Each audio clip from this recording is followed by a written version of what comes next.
অন্য ধর্মের লোকদের রাষ্ট্র থেকে বিদায় করে দেবেন? না না না, আমরা সহনশীল, সব ধর্মের লোকদের নিয়ে আমরা বসবাস করব, কাউকে বের করে দেব না, এমনকি জোর করে কাউকে মুসলমানও বানাবো না। ইসলামে এই বিধান নাই। এরপরেও আমাদের কি বলে, আমরা নাকি সংখ্যালঘু নির্যাতন করি। আমি প্রায় বলি, চোর যখন ধরা পড়ার ভয় পায় তখন নিজেই চোর চোর করে চিৎকার করতে থাকে। সংখ্যালঘু নির্যাতন বাংলাদেশে নয়, ভারতে হচ্ছে। ভারতে জোর করে মুসলমান যুবককে বলানো হচ্ছে জয় শ্রীরাম। ভারতে মসজিদ ভাঙা হচ্ছে। ভারতে মসজিদের মিনারায় উঠে উগ্র হিন্দুত্ববাদীরা গেরুয়া পতাকা টানাচ্ছে। ভারতে আমরা দেখছি মুসলিম নারী হিজাব পরে স্কুলে যেতে পারে না।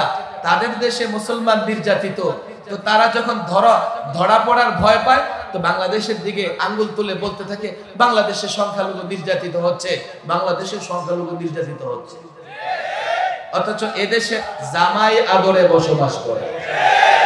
পৃথিবীর কোন দেশে এতটা নিরাপদে ওরা বসবাস করতে পারতো? গার্মেন্টস সেক্টরে যারা কাজ করে তারা বড় কষ্ট করে।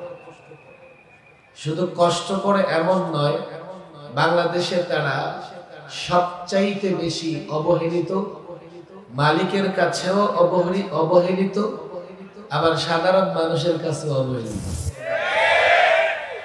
বলে যে গার্মেন্টসে কাজ করে, অথচ তাদের হাত ধরে বাংলাদেশে প্রতি বছর কি পরিমাণ রেমিটেন্স আসতেছে এই খবর কিন্তু জাতি রাখে না। দ্বিতীয়ত, আমি কামাই করে খাই, হালাল কর্ম করে খাই, হালাল রুজি আমি খাই। একটা ফরজ ইবাদত আমার জন্য এটাও যে আমি হালাল উপার্জন করব। আমি হালাল উপার্জন করছি, একটা ফরজ কাজ আমি করছি। আমি পরিবারের মুখে হালাল কিছু রুজি তুলে দিচ্ছি, সন্তানদের মুখে তুলে দিচ্ছি। অনেকেই মনে করে যে দান খয়রাত করে সওয়াবের কাজ, আর পরিবার পরিজনের পেছনে খরচ করলে বুঝে সওয়াব হয় না। দান খয়রাত করলে যত সওয়াব হয়, পরিবার পরিজনের পেছনে খরচ করলে তার চেয়ে বেশি সওয়াব হয়। রাসূল সাল্লাল্লাহু আলাইহি ওয়াসাল্লাম এই কথা বলেছেন, তো তোমরা দান সদকা করো, আর শুরুটা করো মান তাউল ইবদা মান তাউল। যাকে তুমি ভরণ পোষণ দাও, স্ত্রী সন্তান, তাদের থেকে তুমি দান সদকাটা শুরু করো, তাদের থেকে শুরু করো। তাহলে বোঝা গেল রাসূল যাদের উপরে খরচ করা, সদকা করা শুরু করতে বলেছেন, তাদের উপরে শুরু করলে সওয়াব বেশি। কথা ঠিক না বেঠিক? স্ত্রীর মুখে লোকমা তুলে দিলে সওয়াব, সদকার সওয়াব, দানের সওয়াব। সন্তানের মুখে হালাল লোকমা তুলে দিলে এটাও দানের সওয়াব, সদকার সওয়াব। আমার শ্রমিক ভাইয়েরা বোনেরা, হালাল কর্ম করে স্ত্রী, সন্তান, মা বাবা, আত্মীয় স্বজনদের ভরণ পোষণের দায়িত্ব পালন করছেন, সবগুলোই সওয়াবের কাজ। কথা ঠিক না বেঠিক? অবহেলা করবার কোনো সুযোগ নাই। প্রত্যেক পয়গম্বর কোন না কোন পেশায় সময় ব্যয় করেছে। তবে অধিকাংশ পয়গম্বর কৃষি কাজ করেছেন। আবার অনেক পয়গম্বর মেষ চড়িয়েছেন, ছাগল চড়িয়েছেন, বকরি চড়িয়েছেন। আবার একজন পয়গম্বর হযরত দাউদ আলাইহিস সালাম, তিনি লোহা দিয়ে বর্ম তৈরি করতেন। সাধারণত যারা লোহার কাজ করে আমরা বাংলাদেশে তাদেরকে কি বলি? কামার বলি। কি বলি? তাদেরকে অবহেলা করা যাবে না। একজন পয়গম্বর, তবে এটা সেই পয়গম্বরের মুজিজা ছিল। আল্লাহ তাবারক ওয়া তাআলা লোহাকে সেই পয়গম্বরের জন্য তুলার মতো করে দিয়েছিলেন। পয়গম্বর ইচ্ছে মতো হাতিয়ার এবং বর্ম বানাতেন লোহা দিয়া। তবে এ থেকে প্রমাণিত হয় কোন পেশাকে ছোট করে দেখবার কোনো সুযোগ নাই। হালাল যত পেশা আছে সমস্ত পেশাকে শ্রদ্ধা করতে হবে, সমস্ত পেশার প্রতি সহনশীল থাকতে হবে। আমার গার্মেন্টস ভাইয়েরা সমাজের একটা সেক্টর থেকে অবহেলিত হয়ে থাকে, তাদেরকে নানা ভাবে যদি তাদের ভেতরে কোনো ত্রুটি থেকে থাকে, যেমন গার্মেন্টস সেক্টরে নারী পুরুষ একসঙ্গে কাজ করবার কারণে পর্দা পুশিদার কিছুটা ঝামেলা আছে না নাই? সেটাকে দূর করে দিতে হবে।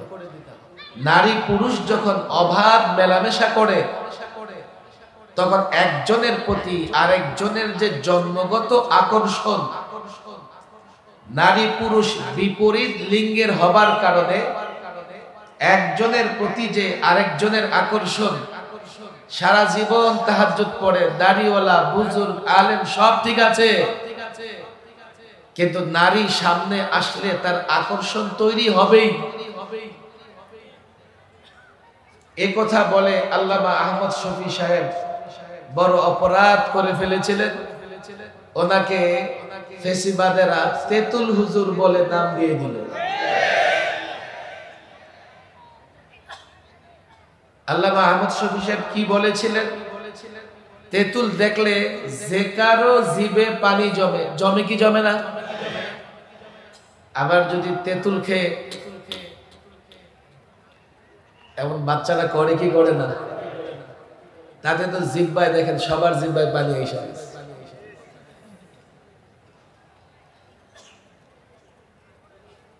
আহমদ শফি সাহেব বলেছিলেন তদ্রুপ নারী দেখলে অন্তরে পানি জমে।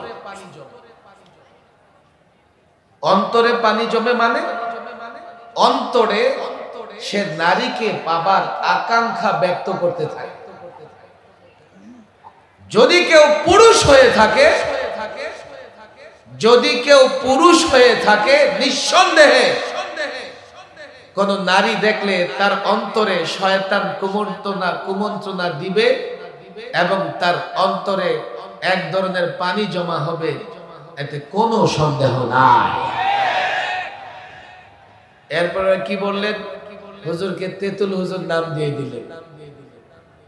আল্লামা মুফতি আমিন রাহিমাহুল্লাহ বলতেন, প্রচলিত রাজনীতি কি জানো?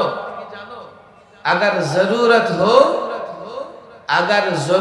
हो तो गधा को बाप बना लो,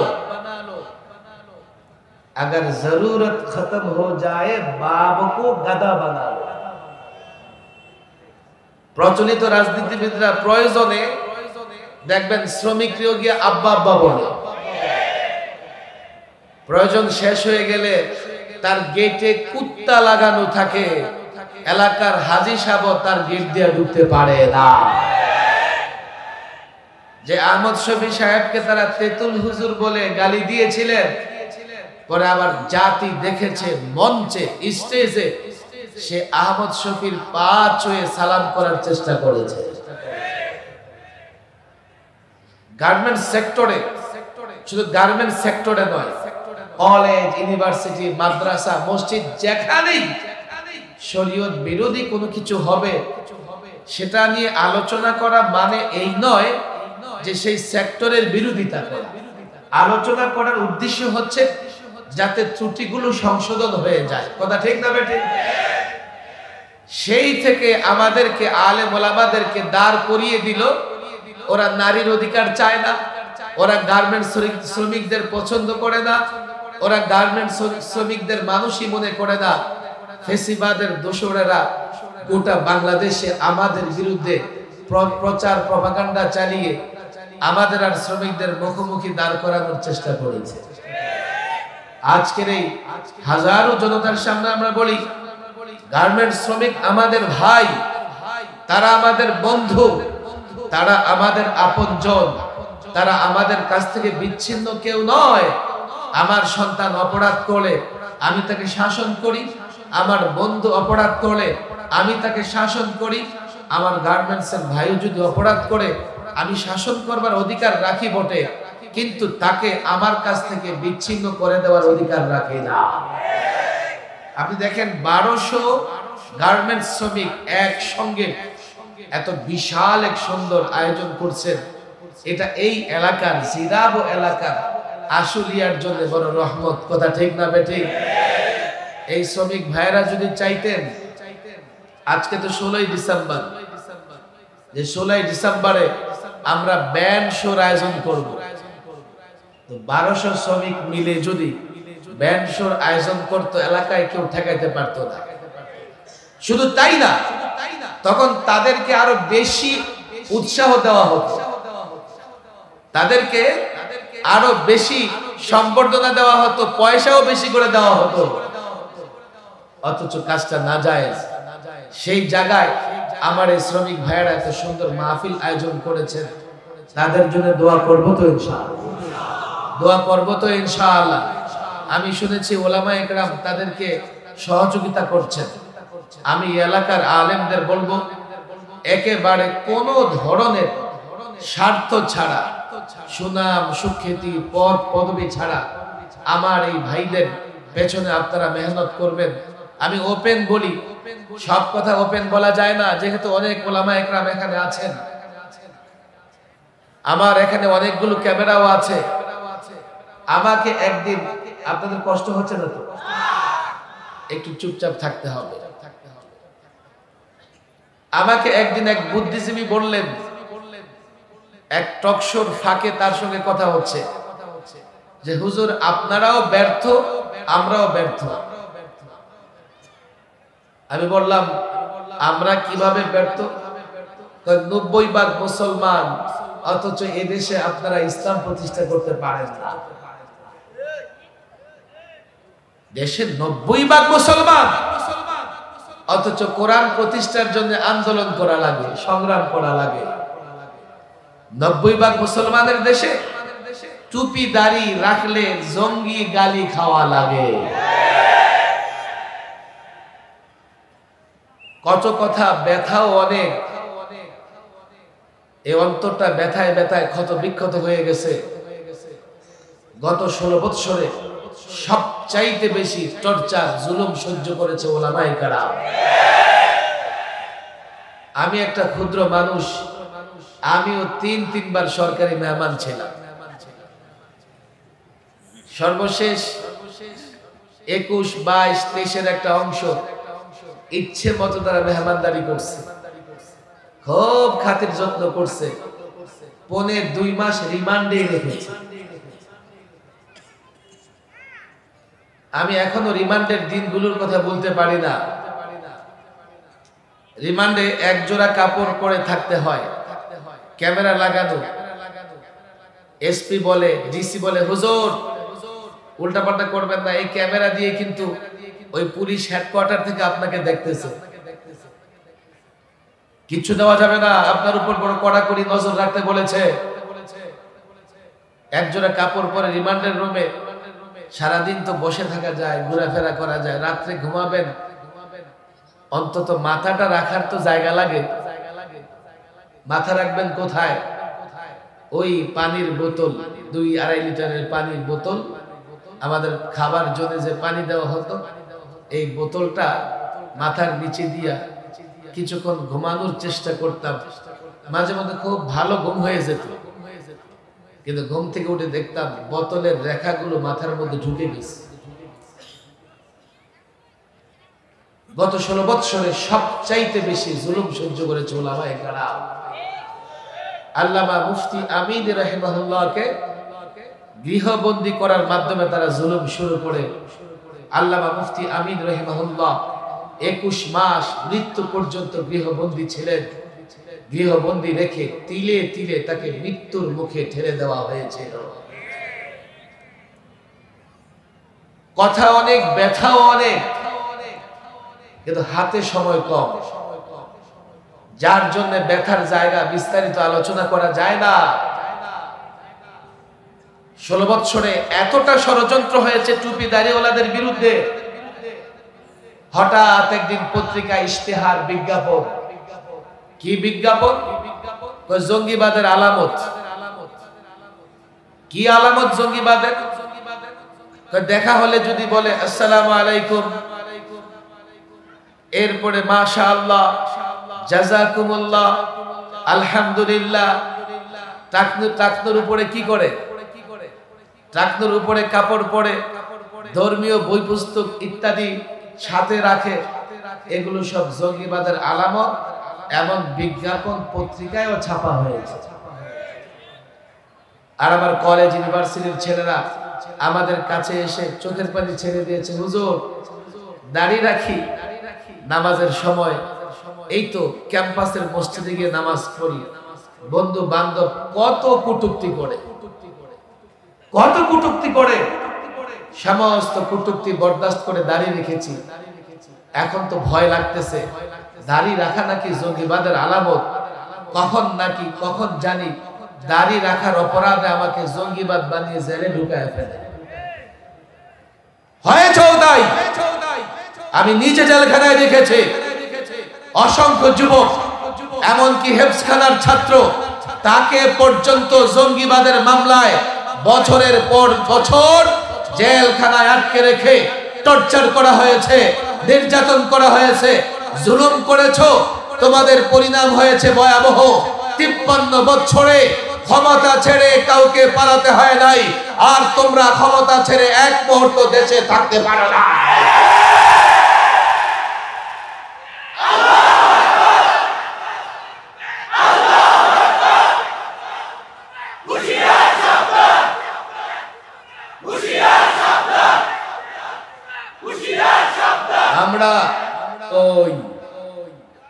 আমরা প্রতিশোধে বিশ্বাসী নই, কিন্তু যেমন কর্ম তেমন ফল।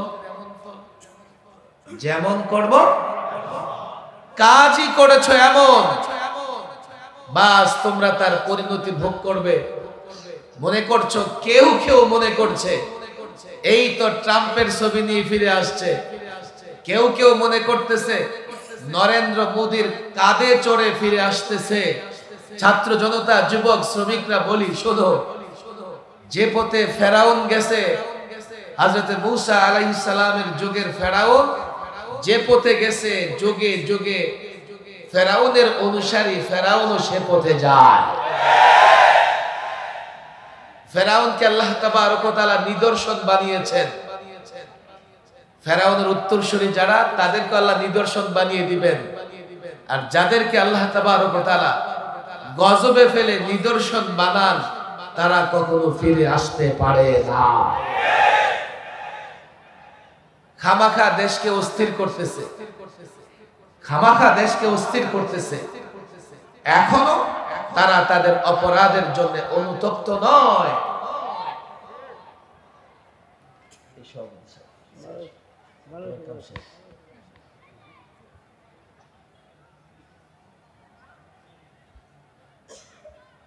যা হোক, মুসলমান দেশে আমি দাড়ি রাখবো, এটা জঙ্গিবাদের আলামত। বলবে হুজুর, এই তো দুজন দাড়িওয়ালা গ্রেফতার করেছি, জঙ্গিবাদের সঙ্গে জড়িত। খেয়াল করেন আমার কথা। আমি বলবো, এই তো দুজন দুর্নীতিবাজ ধরা খেয়েছে, যার চেহারায় দাড়ি নাই। কথা ঠিক না বেঠিক? চলো এবার সব দাড়ি ছাড়া লোক গ্রেফতার করে ফেলবে। এটা কোন বিচার হলো? মাদ্রাসার ছাত্র একজন ধরেছে, মাদ্রাসা জঙ্গিবাদের প্রজনন কেন্দ্র। তাহলে ইউনিভার্সিটির কেউ যদি দুর্নীতি করে ধরা খায়, তোমরা এই কথা কেন বলো না যে ইউনিভার্সিটি দুর্নীতিবাজ প্রজনন কেন্দ্র? কথা ঠিক না বেঠিক? ইউনিভার্সিটিতে, জাহাঙ্গীরনগর ইউনিভার্সিটিতে ধর্ষণের সেঞ্চুরি পর্যন্ত করে ফেলেছে। তোমরা কেন বলো না যে ইউনিভার্সিটি ধর্ষক প্রজনন কেন্দ্র? ঘুষ, দেশের টাকা পাচার কারা করে? কোন শ্রমিক দেশের টাকা পাচার করে না। উচ্চ শিক্ষায় শিক্ষিত তারাই দেখবেন কলমের খোঁচায় দেশের টাকা পাচার করে, আর তারা পড়েছে সব নামি দামি কলেজ ইউনিভার্সিটি। তাহলে তোমরা এই কথা কেন বলো না যে নামি দামি কলেজ ইউনিভার্সিটি গুলো অর্থ পাচার প্রজনন কেন্দ্র? তখন তো তোমরা এই কথা বলো না, বলবে না, কারণ এটা বললে তাদের নিজের উপরেই যাবে, উপরে থুতু ফেললে নিজের মাথায় পড়ে। কথা ঠিক না বেঠিক? দেশে একটা পরিবর্তন হয়েছে। আমি বলি দেখেন, এই শ্রমিক ভাইয়েরা ওরা আমাদের ভাই, আমরা তাদেরকে দিয়ে গলায় গলায় গলা লাগিয়ে এই বাংলাদেশে বসবাস করতে চাই। কথা ঠিক না বেঠিক? আল্লাহর কসম কোনদিন না, বরং আলেমদের কাছে শ্রমিকরা বড় লোকের চাইতেও বেশি প্রিয়। শ্রমিকদের সঙ্গে আলেমদের সম্পর্ক আরো বেশি। মহল্লার ইমাম সাহেব বড় লোকের কাছে যাক আর না যাক, পাশের দোকানদার, রিক্সা চালক ঠিকই তার সঙ্গে দাঁড়ায় গল্প করে, তার সঙ্গে দাঁড়ায় আড্ডা দেয়, তার ঘরে যায়, তার সঙ্গে বসে পান খায়, চা খায়। কথা ঠিক না বেঠিক? আর আমার শ্রমিক ভাইয়েরাও আলেমদেরকে মহব্বত করে থাকেন। যে কথা বলছিলাম, আমার কথা ভালো করে বুঝবেন। আমি লম্বা বক্তৃতা করব না, সময়ও হাতে নাই। একটু পরে এশার নামাজের আজান হয়ে যাবে। আমরা ব্যর্থ। কেন আমরা ব্যর্থ? 90% মুসলমানের দেশে আন্দোলন করা লাগে যে কোরআন সুন্নাহর শাসন চাই। আমরা ব্যর্থ, আসলেই ব্যর্থ। কেন? আমরা এই জাতিকে বুঝাতে পারিনি যে কোরআন সুন্নাহর শাসন আসলে তোমাদের সবার জন্য কল্যাণ হবে। যেহেতু জাতিকে বুঝাতে পারেনি, আমরা যখন কোরআন সুন্নাহর শাসন ব্যবস্থার জন্য লড়াই করি, জাতি আমাদের সঙ্গ দেয় না। তবে সেই লোকটা, আমি বললাম তো আপনারা ব্যর্থ কেন? খেয়াল করেন, মনে আছে বাংলাদেশের এক বুদ্ধিজীবী আমাকে বলতেছে, হুজুর রাজনীতিতে আপনারাও ব্যর্থ, আমরাও ব্যর্থ। তা আমি তো বুঝলাম যে আমরা ব্যর্থ। আমি তাকে বললাম আপনারা ব্যর্থ কেন? আমরা ব্যর্থ হচ্ছি এই দেশের শ্রমিকদের আমরা জাগ্রত করতে পারিনি। নিঃসন্দেহে এখানে অনেক শ্রমিক আছেন যারা সমাজতন্ত্রের খোঁজ খবর রাখেন। রাশিয়াতে সমাজতন্ত্রের বিপ্লবের খবর রাখেন আলেমরাও আছেন। সাধারণ শ্রমিকদেরকে উত্তেজিত করে সেখানে একটা বিপ্লব হয়েছিল। স্লোগান ছিল কি? কেউ খাবে, কেউ খাবে না, তা হবে না। আর শ্রমিকদের বুঝানো হলো সব তো করো তুমি, বিল্ডিং করে সে। আসলেই তো শ্রমিকদের হাতে সব হয়। 5 স্টার হোটেলে 1 লক্ষ টাকা রুম ভাড়া দিয়ে যেই লোকটা সেখানে থাকে, খেয়াল করে দেখেন তার খাবার যে পাকায় সে শ্রমিক। কথা ঠিক না বেঠিক? যে রুমে থাকে, বিল্ডিংটা বানিয়েছে শ্রমিক। কথা ঠিক না বেঠিক? এই যে 1 লক্ষ টাকা সে 5 স্টার হোটেলের ভাড়া দেবে, এই 1 লক্ষ টাকাও সে কোনো না কোনো শ্রমিকের মাধ্যমে উপার্জন করতেছে। কথা ঠিক না বেঠিক? সব শ্রমিকরা করে, তো তোমরা গরিব থাকবে কেন? কই কি করো? স্লোগান উঠাও, কেউ খাবে, কেউ খাবে না, তা হবে না, তা হবে না। রাশিয়ার যখন শ্রমিকরা আন্দোলন সংগ্রাম শুরু করে দিল, বিপ্লব হয়ে গেছে। তবে এই বিপ্লব দীর্ঘদিন ধরে রাখা যায় নাই। কেন? আল্লাহ কাউকে ধনী বানান, কাউকে গরিব বানান। যাকে ধনী বানান তার সম্পদে গরিবের হক আছে, বুঝবার চেষ্টা করবেন। আর যাকে গরিব বানান তাকে দিয়ে আল্লাহ দুনিয়ার নিজাম ঠিক রাখেন। সবাই যদি ধনী হইতো তো আজকে প্যান্ডেল করার লোকজন থাকতো না। সবাই ধনী হলে বিল্ডিং উঠতো না, বিল্ডিং বানাইতো কে? সবাই ধনী হলে আরো 1000 বছর আগেই পৃথিবী ধ্বংস হয়ে যেত। এই পৃথিবী ঠিকঠাক রাখবার জন্য আল্লাহ তাবারক ওয়া তাআলাই কাউকে সম্পদ কম দিয়েছেন, কাউকে বেশি দিয়েছেন। তবে যাকে কম দিয়েছেন তার আবার হক আছে, যাকে বেশি দিয়েছেন তার সম্পদে। কথা ঠিক না বেঠিক? এটা দুনিয়ার নিজাম ঠিক রাখবার জন্য আল্লাহ করেছেন। কিন্তু এটা কখনোই এমন করা যাবে না কাউকে ছোট কাউকে বড় করা। তখন সে আমাকে বলতেছে কি, আমরা হুজুর বাংলাদেশের শ্রমিকদের জাগ্রত করতে পারলাম না। মানে শ্রমিকদের জাগ্রত করে আবার সমাজতান্ত্রিক বিপ্লব করতে চান, যেই বিপ্লব রাশিয়াকে ধ্বংস করে দিয়েছে। কোন চিন্তা নিয়ে গড়ে? আমি বললাম আপনাদের ব্যর্থ হওয়াটা দেশের জন্য রহমত, আর আমাদের ব্যর্থ হওয়াটা এটা দেশের জন্য গজব। আজও মাঝে মধ্যে এই সাম্রাজ্যবাদী শক্তিগুলো হঠাৎ করে কোথাও শ্রমিকদের ভেতরে দাঙ্গা ফাসাদ লাগায়া দেয়। আপনারা ভালো বুঝতে পারবেন, মাঝে মধ্যে পত্রিকার নিউজ পড়ে আমরা যা বুঝি যে সাম্রাজ্যবাদী শক্তি, সমাজতান্ত্রিক শক্তিগুলো আমার দেশে এক তো শ্রমিকদের নিয়ে খেলা করে, আবার শ্রমিকদের মাধ্যমে দাঙ্গা লাগিয়ে তারা তাদের উদ্দেশ্য স্বার্থ হাসিল করতে চায়। এই জন্য আমি শ্রমিক ভাইদের বলি, আমি সরকারকে একাধিকবার বলেছি এই প্রোগ্রাম থেকে, বাংলাদেশে একজন শ্রমিক যেটুকু বেতন পেলে তার পরিবার এদেশে একটা সাধারণ মানুষের মতো মান বজায় রেখে পরিবার চালাতে পারে, এতটুকু বেতন তাকে দিতেই হবে। যদি কোনো ব্যবসায়ী না দিতে পারে, ব্যবসায়ী গুছাইয়া ফেলো। যদি না দিতে পারে, ব্যবসা গুটাইয়া ফেলো। একটা শ্রমিক এখানে 8 ঘন্টা 12 ঘন্টা শ্রম দেয়, তার পরিবার আছে, তার সন্তান আছে, তার মা বাবা আছে, সকলকে নিয়ে যাতে একটা ন্যূনতম মান বজায় রেখে সেই চলতে পারে, এতটুকু বেতন ভাতার ব্যবস্থা করতে হবে। আর এটা করবার জন্য গভর্নমেন্ট মালিক পক্ষের সঙ্গে বসে সেটা করবে, আর শ্রমিক ভাইয়েরাও সেই সহযোগিতা করবেন যাতে মালিক এই গার্মেন্টস থেকে, এই ব্যবসা থেকে লাভবান হতে পারে। এর বাইরে গিয়ে যদি ভিন্ন কোনো পথ অবলম্বন করা হয়, শ্রমিকরাও মানবে না, আমরা আলেমরাও মানব না। যাই হোক, আমি আপনাদের বলি, দেখেন বড় সুন্দর একটা প্রোগ্রাম এখানে হয়েছে। আমি শ্রমিক ভাইদের বলি, আজকে এখানে শ্রমিক কাফেলা হয়েছে। বাংলাদেশের শ্রমিকদের অনেক সংগঠন আছে, অনেক সংগঠন আছে। আমি এর অনেক সংগঠনগুলোর খবর এমন রাখি, এই সংগঠনগুলো বা এই শ্রমিক নেতারা মূলত শ্রমিকদের ব্যবহার করে। আমার বড় ইচ্ছা এই শ্রমিকদের ভেতরে এমন এক কাফেলা হবে যারা শ্রমিকদের ব্যবহার নয়, শ্রমিকদের অধিকারের আদায়ের চেষ্টা করবে। শ্রমিকদের অধিকার আদায়ের চেষ্টা করবে, ব্যবহার নয়। পশ্চিমাদের কথায় কিংবা ভারতের কথায়, চায়নার কথায় শ্রমিকদের ব্যবহার করতে তখনই পারবে না যখন এই ধরনের শ্রমিক কাফেলা প্রত্যেক গার্মেন্টসে তৈরি হয়ে যাবে, প্রত্যেক এলাকায় তৈরি হয়ে যাবে। তারা যদি সতর্ক থাকে, তারা যদি সচেতন থাকে, তো শ্রমিকদের ব্যবহার করে কোন সংগঠন, রাজনৈতিক সংগঠন, সাম্রাজ্যবাদীদের দোসর কোন সংগঠন না গার্মেন্টস সেক্টরকে উত্তেজিত করতে পারবে, না শ্রমিকদের ব্যবহার করে দেশের ক্ষতি করতে পারবে। আমি এই শ্রমিক কাফেলাকে বলবো, প্রত্যেক জায়গায় কাফেলা তৈরি করে, প্রত্যেক জায়গায় কাফেলা তৈরি করে, প্রত্যেক জায়গায় কাফেলা তৈরি করে।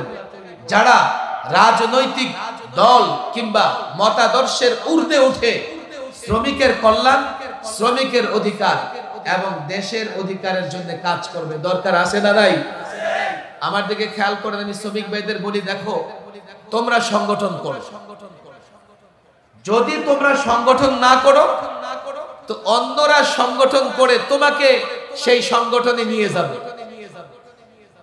আমি এই টুপি দাড়িওয়ালা শ্রমিক ভাইদের বলি, তোমরা সংগঠন করো, আর তোমাদের সংগঠন পরিচালিত হবে মসজিদ থেকে। তোমাদের সংগঠনের নেতা হবে যে নামাজের প্রথম কাতারে থাকে। তোমাদের সংগঠনের নেতা হবে যে সত্য কথা বলে। যদি তোমরা পারো, তোমাদের অধিকার আদায়ে মাঠে নামতে হবে না, মসজিদে বসে থাকো, তোমাদের অধিকার তোমাদের ঘরে পৌঁছে যাবে। যেহেতু এই সংগঠনগুলো নানান সংগঠন, নানা ভাবে, নানা জায়গা থেকে পরিচালিত হচ্ছে, শ্রমিকরা বারবার মাঠে নেমেছে, আজ পর্যন্ত আমি কোন মাঠে নামার পরে ন্যায্য দাবি পূরণ হতে দেখিনি। আংশিক পূরণ হলেও পুরোপুরি আমি তাদের ন্যায্য দাবি পূরণ হতে দেখিনি।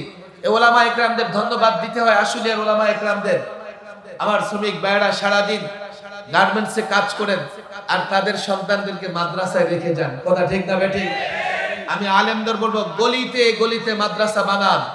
আমার শ্রমিক ভাই বোন সারাদিন থাকবে গার্মেন্টসে, আপনারা সেখানে তার সন্তানদের পাহারা দেবেন, তাহলে এই সন্তান কোনোদিন মাদকাসক্ত হবে না।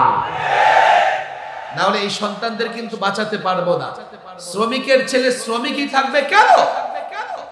শ্রমিকের ছেলে আলেম হবে, শ্রমিকের ছেলে অফিসার হবে, আর এই বিষয়টা নিশ্চিত করতে পারে ওলামায়ে কেরাম।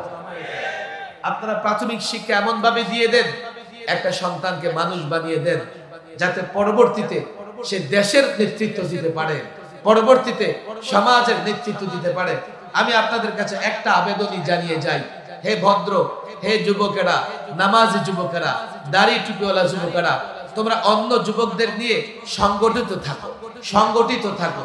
তাহলে অন্য কেউ সংগঠন করে ভালো যুবকরে সেই কাতারে নিয়ে বিভ্রান্ত করতে পারবে না। তোমরা দায়ী হও, নামাজের দিকে দায়ী হও, তোমরা ইবাদতের দিকে দায়ী হও। তাহলে তোমাদের শ্রমিকদের দাওয়াত দিয়ে ডেকে কেউ অন্যায় পথে নিতে পারবে না, মাদকের পথে নিতে পারবে না, সিনেমা হলে নিতে পারবে না। আমি বলি, জানো, তোমরা যদি দায়ী হও, তোমরা যদি সংগঠক হও, তখন দেখা যাবে প্রত্যেকটা গার্মেন্টসেই শান্তি বিরাজ করতেছে। কথা ঠিক না ঠিক? আমি হাতে পায়ে ধরে বলি, এই 1200 সংগঠনের, এই 1200 জনের সংগঠনের প্রত্যেকটা সদস্যকে বলি, আজকে সময় এসেছে। আমি বারবার চিন্তা করেছি যে গার্মেন্টস গুলোতে অনেক সংগঠন আছে, কিন্তু নামাজি শ্রমিকদের কোনো সংগঠন নাই। অনেক সংগঠন আছে, প্রকৃতপক্ষে শ্রমিকদের কল্যাণে কাজ করবে এমন সংগঠন নাই। আমার বড় ভালো লাগতেছে, আমি বড় আজকে একটা তৃপ্তির ঢেকুর তুলতে পারতেছি যে শ্রমিকেরা মিলে এই সংগঠন কায়েম করেছে। তোমরা সংগঠিত হও, তোমরা ঈমান ইসলাম ধরো, লালন করো। আমরা বলি, দেখো, আমি আলেম হয়েছি বটে, এর মানে এই নয় যে আমি তোমার আগে হয়তোবা জান্নাতে চলে যাব। হয়তোবা যেতে পারে, হতে পারে তুমিও আমার আগে জান্নাতে যেতে পারো। একটা দায়িত্ব পালন করতেই হবে সবার। আমি আলেম হয়ে ইসলামের খেদমত করতেছি, তুমি শ্রমিক হয়েও ইসলামের খেদমত করতে পারো। এই যে লোকদেরকে দিয়া মসজিদ ভিত্তিক একত্রিত হওয়া, এটা তোমার জন্য অনেক বড় খেদমত। হ্যাঁ, সবচাইতে বড় খেদমত করতে চাও, ইনশাআল্লাহ সেই খেদমতেও আমরা তোমাদেরকে শরীক করব ইনশাআল্লাহ। আমি পরিষ্কার বলি, এদেশে যদি পরিবর্তনের পরে কোরআন সুন্নাহ বাস্তবায়ন করতে চাও, শুধু আলেমদের দ্বারা হবে না, শুধু আলেমদের দিয়ে হবে না, মাদ্রাসার ছাত্র দিয়ে হবে না। আলেম, বাংলা শিক্ষিত, ইংরেজি শিক্ষিত জেন্টলম্যান, তাদের যৌথ উদ্যোগ লাগবে। হ্যাঁ, তাদের দিয়ে হবে না। যতদিন আমার শ্রমিক ভাইয়েরা সহযোগিতা না করবে, আমার শ্রমিক ভাইয়েরা যদি সহযোগিতা করে, স্কুল কলেজ ইউনিভার্সিটির জেন্টলম্যান যদি সহযোগিতা করে, আলেমরা যদি নেতৃত্ব দেয়, 5ই আগস্টে পরিবর্তনের পরে একটা পরিবর্তন দরকার ছিল, পরিবর্তন হয়েছে, তবে এটা চূড়ান্ত পরিবর্তন নয়। এই পরিবর্তনের পরে কোথাও কোথাও হয়তোবা বৈষম্য থাকবে না, তবে চূড়ান্ত বৈষম্য দূর করতে হলে মানব রচিত বিধান দিয়ে, মানব রচিত ধর্ম দিয়ে, মানুষের অনুর্বর মস্তিষ্ক থেকে উদ্ভূত কোন বিধান দিয়ে আমরা দেশকে পরিপূর্ণ পরিবর্তন করতে পারবো না, বৈষম্য মুক্ত করতে পারবো না, শান্তি প্রতিষ্ঠা করতে পারবো না। এর জন্য চূড়ান্ত একটা পরিবর্তন লাগবে, এর জন্য বড় ধরনের পরিবর্তন লাগবে। তবে হ্যাঁ, সেই পরিবর্তনের আগে টার্গেট, সেই পরিবর্তনের আগে লক্ষ্য ঠিক করতে হবে। আমাদের লক্ষ্য হবে ইসলাম। কেন ইসলাম শান্তির ধর্ম? কেন ইসলাম সাম্যের ধর্ম? ইসলামে কোথাও বৈষম্য নাই। ইসলাম মানবতার ধর্ম, ইসলাম শান্তির ধর্ম, ইসলাম বিজয়ের ধর্ম। টার্গেট হবে ইসলাম। ইসলাম প্রতিষ্ঠার জন্য শ্রমিক, ইসলাম প্রতিষ্ঠার জন্য আলেম, চাকরিজীবী এক কাতারে নেমে আসবে। টার্গেট যখন ইসলাম হবে, পরিবর্তনে রক্ত দিতে হবে না। এই 5ই আগস্ট পর্যন্ত, জুলাই থেকে 2000 ছাত্র জনতা রক্ত দিয়েছে। আমি তো বলি, শ্রমিক যদি ইসলাম চায়, চাকরিজীবী যদি ইসলাম চায়, মালিক যদি ইসলাম চায়, ব্যবসায়ী যদি ইসলাম চায়, আলেমরা তো ইসলাম চাই। আর নিজ নিজ জায়গা থেকে একটা স্লোগান দেয়, আমরা পরিবর্তন চাই। পরিবর্তনের পরে ইসলাম চাই। ওই পরিবর্তন বিনা রক্তপাতে হবে এবং বিনা রক্তপাতে বাংলাদেশে ইসলাম কায়েম হবে।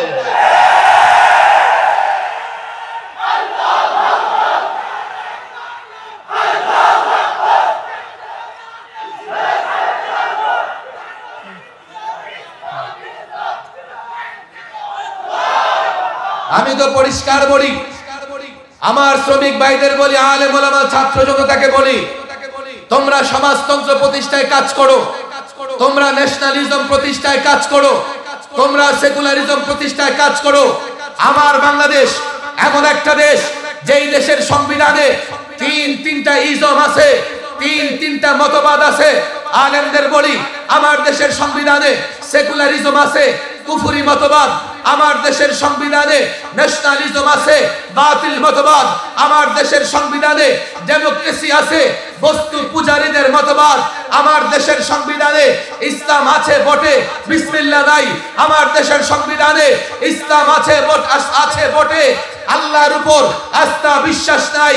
সমস্ত ইজম থাকতে পারলে ইসলাম কেন থাকবে না? তুমি যদি তোমার মন মতো ইজম বাস্তবায়ন করতে চাও, আমি কেন ইসলাম বাস্তবায়ন করতে পারবো না? হ্যাঁ, পশ্চিমাদের কথায় আমাকে জঙ্গি বলবে, পশ্চিমাদের কথায় আমাকে সন্ত্রাসী বলবে। বলো বলো, তালেবানকেও বলা হয়েছে, মিশরে ইসলামপন্থীদের বলা হয়েছে। আল্লাহর কসম, তালেবানকে বিজয়ী করেছেন আল্লাহ। ইসলামপন্থীদের মিশরে, ইসলামপন্থীদের সিরিয়াতে বিজয়ী করেছেন আল্লাহ। আল্লাহর কসম করে বলি, তোমরা আমাদের কিছুই করতে পারবে না। হ্যাঁ, জেলে বন্দি করতে পারবে, হ্যাঁ, ফাঁসিতে ঝুলাতে পারবে। আমরা পরোয়া করি না।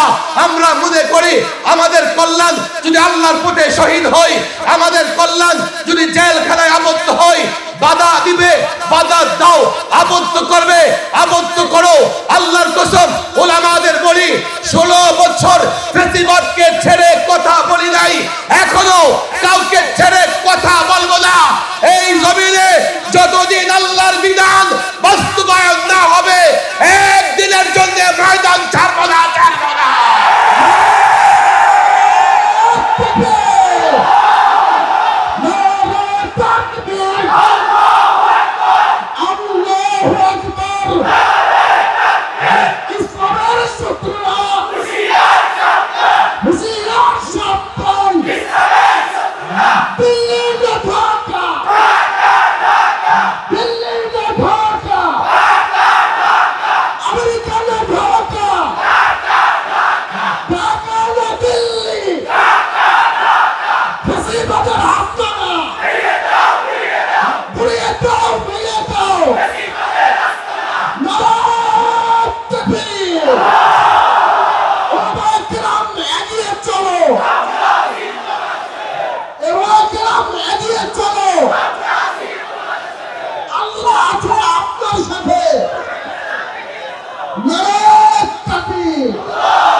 আজকে 16ই ডিসেম্বর বিজয় দিবস।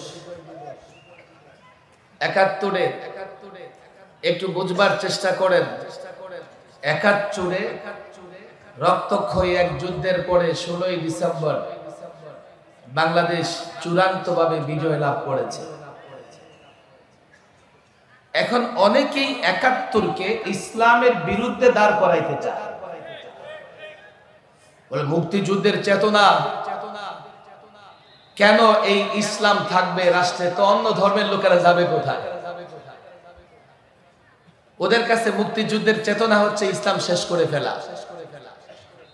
এই ভুল ইতিহাস এই জাতিকে গেলানো হয়েছে। মুক্তিযুদ্ধের চেতনা কি এটা জানতে হলে মুক্তিযোদ্ধাকে জিজ্ঞেস করতে হবে। আমি জানি আপনাদের কষ্ট হচ্ছে, এরপরেও একটা প্রসঙ্গ আমার মাথায় চলে আসছে। আজকে যেহেতু বিজয় দিবস 16ই ডিসেম্বর, 71-এ একটা রাষ্ট্র যুদ্ধ করে স্বাধীন হয়েছে, 72-এ রাষ্ট্রের একটা সংবিধান প্রণয়ন হয়েছে। আর সেই সংবিধানে, একটা স্বাধীন রাষ্ট্রের সংবিধানে ভারতের সংবিধানের 4টা মূলনীতি এনে বসিয়ে দিছে।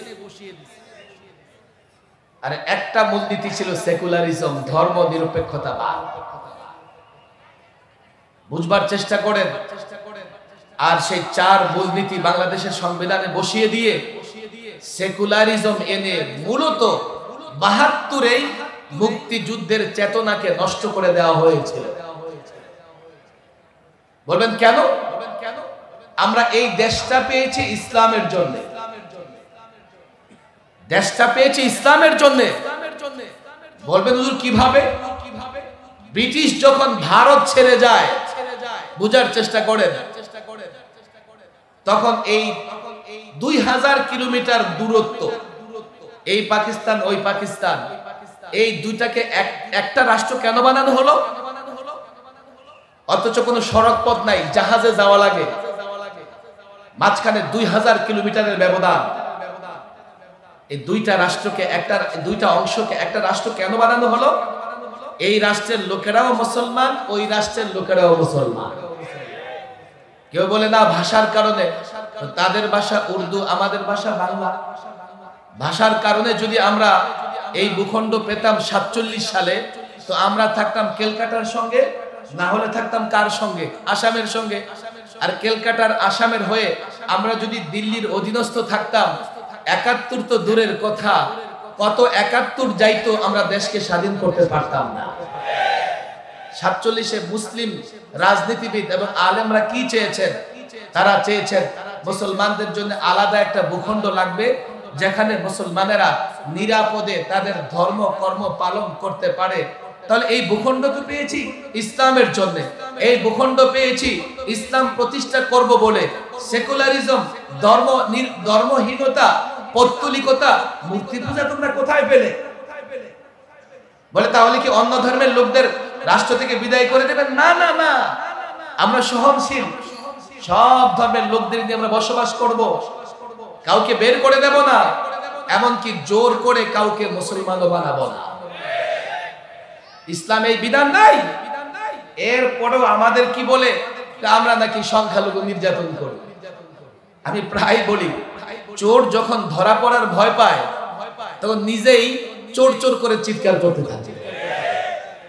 সংখ্যালঘু নির্যাতন বাংলাদেশে নয়, ভারতে হচ্ছে। ভারতে জোর করে মুসলমান যুবককে বলানো হচ্ছে জয় শ্রীরাম। ভারতে মসজিদ ভাঙা হচ্ছে, ভারতে মসজিদের মিনারায় উঠে উগ্র হিন্দুত্ববাদীরা গেরুয়া পতাকা টানাচ্ছে। ভারতে আমরা দেখছি মুসলিম নারী হিজাব পরে স্কুলে যেতে পারে না, তাদের দেশে মুসলমান নির্যাতিত। তো তারা যখন ধরা পড়ার ভয় পায়, তো বাংলাদেশের দিকে আঙ্গুল তুলে বলতে থাকে বাংলাদেশে সংখ্যালঘু নির্যাতিত হচ্ছে, বাংলাদেশে সংখ্যালঘু নির্যাতিত হচ্ছে। অথচ এদেশে আমার জামাই আদরে বসবাস করে। পৃথিবীর কোন দেশে এতটা নিরাপদে ওরা বসবাস করতে পারতো? অনেক কথা রে ভাই। এর মানে এই নয় যে আমি আবার ইসলাম ভুলে যাব, ইসলাম ছেড়ে দেব। তোমরা ভালো থাকো, কিন্তু এই ভূখণ্ড ইসলামের, এখানে আমি ইসলাম প্রতিষ্ঠা করব। 47-এ আমরা ভূখণ্ড পেয়েছি ইসলামের জন্য। আমার কথা বুঝবার চেষ্টা করেন। 52-এর ভাষা আন্দোলনে সেকুলারিজম ছিল না, সেকুলারিজম ছিল না, ধর্ম নিরপেক্ষতা ছিল না, 6 দফায় ধর্ম নিরপেক্ষতা ছিল না, 69-এর গণ আন্দোলনে ধর্ম নিরপেক্ষতা ছিল না, 70-এর নির্বাচনে ধর্ম নিরপেক্ষতা ছিল না, 71-এর মুক্তিযুদ্ধে ধর্ম নিরপেক্ষতা ছিল না। একজন মুক্তিযোদ্ধা ঈমান শক্তিশালী হোক আর দুর্বল হোক, একজন মুক্তিযোদ্ধা সে কম বুঝুক আর বেশি বুঝুক, নামাজ কম পড়ুক আর বেশি পড়ুক, আল্লাহর উপর ভরসা করে যুদ্ধ করেছে। সেই 71-এর যুদ্ধের পরে যখন বিজয় এসছে, সেকুলারিজম প্রতিষ্ঠা করেছো। এর মানে হলো এই ভূখণ্ড, এই জাতি, সংখ্যাগরিষ্ঠ মুসলিম জাতির সঙ্গে তোমরা বেঈমানি করেছো। আজকে এই ভূখণ্ড ইসলামের, আমরা এখানে ইসলামের পতাকা উড্ডীন করব। আর এটা ঠেকানোর জন্যই ইসকন সন্ত্রাসী কার্যক্রম করতেছে। এই যে দেখেন না, ইসকন চট করে বাংলাদেশে নৈরাজ্য সৃষ্টি করতেছে। কেন জানেন? তারা মনে করতেছে ফেসিবাদ তো গেছে, এখন মুসলমানদের ইসলাম কি হবে? জাগ্রত হবে। দেশটাকে যদি কি করা যায়, উত্তেজিত করা যায়, তাহলে ওনারা এই কাজ করতে পারবে না। এই জন্য দেখেন কত ভয়ঙ্কর সন্ত্রাসী কাজ করছে। আদালতে যেখানে মানুষ ন্যায় বিচারের জন্য যায়, যেখানে মানুষ অধিকারের জন্য যায়, সেখানে একজন আইনজীবী যে মানুষের অধিকারের জন্য লড়াই করে, মানুষের পক্ষে আর্গুমেন্ট করে, নির্দয়ভাবে নির্মমভাবে হত্যা করে, তারা এটা বুঝিয়েছে তারা পৃথিবীর সবচাইতে ভয়াবহ সন্ত্রাসী সংগঠন। দ্বিতীয়ত, সংখ্যালঘু নির্যাতিত হচ্ছে বলে তারা নরেন্দ্র মোদীকে বাংলাদেশে আগ্রাসন চালানোর জন্য আহ্বান জানায় যে মিস্টার কসাই মোদী, আপনি একটু আসেন, বাংলাদেশে আগ্রাসন চালান। উগ্র হিন্দুত্ববাদীরা হায়দ্রাবাদ দখল করে নিয়েছিল এক রাতে। 70 বছর যাবত কাশ্মীরের জনগণ তাদের অধিকার পাচ্ছে না। সর্বশেষ কাশ্মীরের স্বায়ত্ত শাসন বাতিল করে সেখানে কিন্ডার গার্ডেন পর্যন্ত বন্ধ করে দিয়েছে। ইসলামিক কিন্ডারগার্টেনও কাশ্মীরে নাই। তোমরা হিন্দুত্ববাদীদের চেনো না। 400 বছরের পুরনো বাবরি মসজিদ অভিযোগ এনেছে যে এর নিচে নাকি রাম মন্দির ছিল। কতটা ভয়ঙ্কর ওরা। ওদেরকে যখন বাংলাদেশে আগ্রাসনের আমন্ত্রণ জানায়, আমি তো মনে করি আজকে বাংলাদেশের স্বাধীনতা সার্বভৌমত্ব হুমকির সম্মুখে। ওরা যে কোনো সময় বাংলাদেশে আগ্রাসন চালাতে চায়, আর তাদের মিডিয়াগুলো এগুলো প্রচার করতেছে বাংলাদেশ ছোট দেশ, গলা টিপে হত্যা করব।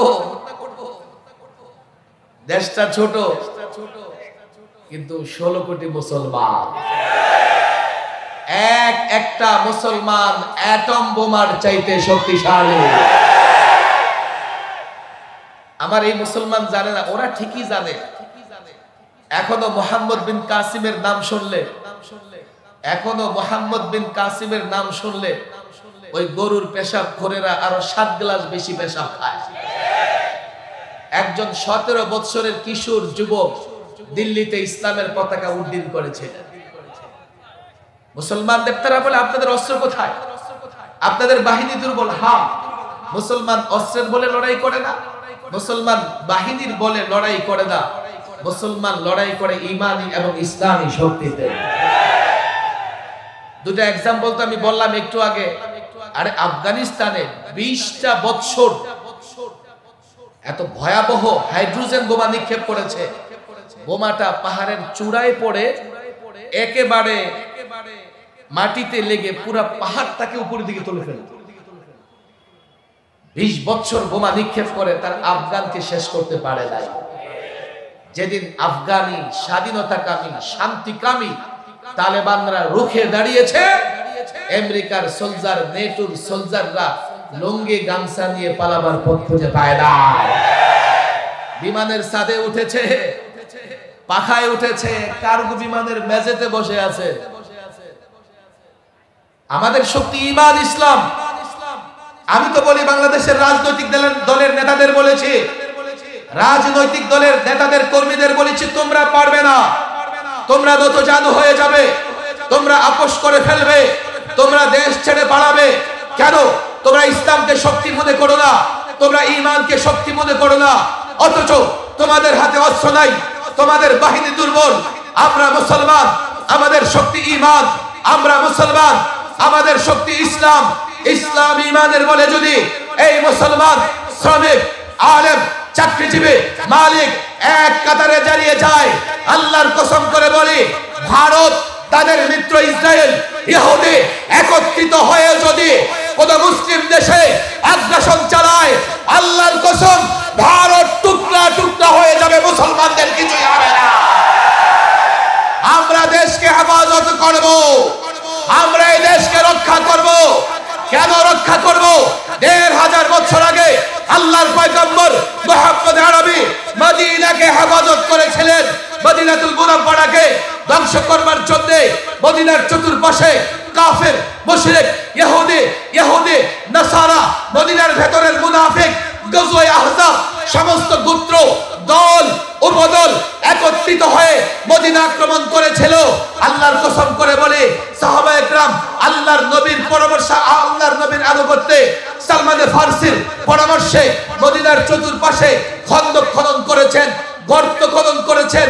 সাহাবায়ে কেরামের পেটে খাবার ছিল না, পাথর বেঁধেছেন। কাফের বাহিনী, যৌথ বাহিনী, জোট বাহিনী কাছাকাছি চলে আসছেন, নামাজ কাজা হয়ে গেছে, রাসূলুল্লাহ গর্ত খনন করছেন। কাফের বাহিনী 27 দিন মদিনাকে অবরুদ্ধ করে রেখেছিল। চূড়ান্ত ভাবে মুসলমান বিজয়ী হয়েছে, মদিনাকে হেফাজত করেছে। কেন? মদিনা আক্রান্ত হলে আল্লাহর পয়গম্বর আক্রান্ত হবে, মদিনা আক্রান্ত হলে সাহাবায়ে কেরাম আক্রান্ত হবে, মদিনা আক্রান্ত হলে আমার মা উম্মাহাতুল মুমিনিন হযরত আয়েশা, অন্যান্য মায়েরা আক্রান্ত হবে। মদিনা আক্রান্ত হলে সাহাবীরা, আমার বোনেরা, আমার কন্যারা আক্রান্ত হবে। মদিনাকে হেফাজত করেছেন বাংলাদেশ ইসলামের জন্য পেয়েছি। বাংলাদেশ আক্রান্ত হলে মসজিদ আক্রান্ত হবে, বাংলাদেশ আক্রান্ত হলে মাদ্রাসা আক্রান্ত হবে, বাংলাদেশ আক্রান্ত হলে আলেম আক্রান্ত হবে, তার পরিবার আক্রান্ত হবে, তুমি আক্রান্ত হবে, তোমার মা আক্রান্ত হবে, তোমার বোন আক্রান্ত হবে। ১৫০০ বছর আগে সাহাবায়ে কেরাম আল্লাহর নবীর আদর্শ সামনে রেখে রক্ত দিয়ে মদিনা হেফাজত করেছেন। ১৫০০ বছর পরে বাংলাদেশের মুসলমানরা সাহাবাদের চেতনায় উজ্জীবিত হয়ে নবীর আদর্শ মেনে আল্লাহর কসম করে বলি এক কাতারে দাঁড়িয়ে যাব। ও কাফের ও তাগুত বাংলাদেশ আক্রমণ করবে, লড়াই হবে, যুদ্ধ হবে, দেহের শেষ রক্তবিন্দু দিয়ে দেশ হেফাজত করব, হেফাজত করব।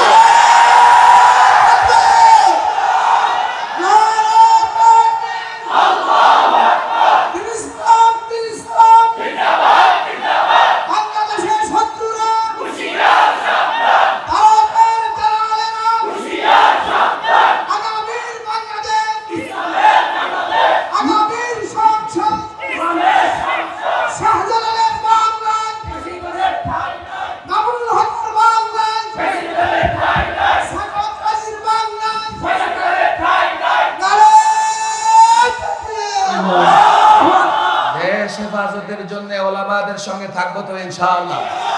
কারা কারা থাকবো তো ইনশাআল্লাহ। রক্ত দেব, জীবন দেব, কোন মূর্তি পূজারীদের কাছে মাথা নত করব না। রক্ত দেব, জীবন দেব, কোন গরুর পেশাবখোরের কাছে মাথা নত করব না। রক্ত দেব, জীবন দেব, মসজিদ মাদ্রাসায় কাফের বেঈমানের আঘাত বরদাস্ত করব না। রক্ত দেব, জীবন দেব, মুসলমান পরিবারদের উপর আক্রমণ বরদাস্ত করব না। রক্ত দিয়ে, জীবন দিয়ে আমরা চূড়ান্ত বিজয়ের লক্ষ্যে এই দেশের মাটিতে ইসলাম প্রতিষ্ঠা করব তো ইনশাআল্লাহ। ওলামাদের ডাকে সাড়া দিয়ে, ওলামাদের ডাকে সাড়া দিয়ে ইসলাম প্রতিষ্ঠার আন্দোলনে শরীক থাকব তো ইনশাআল্লাহ। ওলামাদের ডাকে সাড়া দিয়ে আল্লাহর নবীর সুন্নাহ প্রতিষ্ঠার আন্দোলনে শরীক থাকব তো ইনশাআল্লাহ। পাক্কা ওয়াদা, শরীক থাকবো তো ইনশাআল্লাহ, থাকবো তো ইনশাআল্লাহ। আল্লাহ তাবারক ওয়া তাআলা আমাদের সকলকে দ্বীনের জন্য, ইসলামের জন্য কবুল করে নিন। এই শ্রমিক কাফেলাকে কবুল করে নিন এবং প্রত্যেক গার্মেন্ট সর্বত্র যারা স্বচ্ছ চিন্তা, যারা শ্রমিকদের অধিকারের চিন্তা করে এমন শ্রমিকদেরকে সংগঠিত হয়ে কাজ করবার তৌফিক দান করুন। ওয়া মা তাওফীকি ইল্লা বিল্লাহ।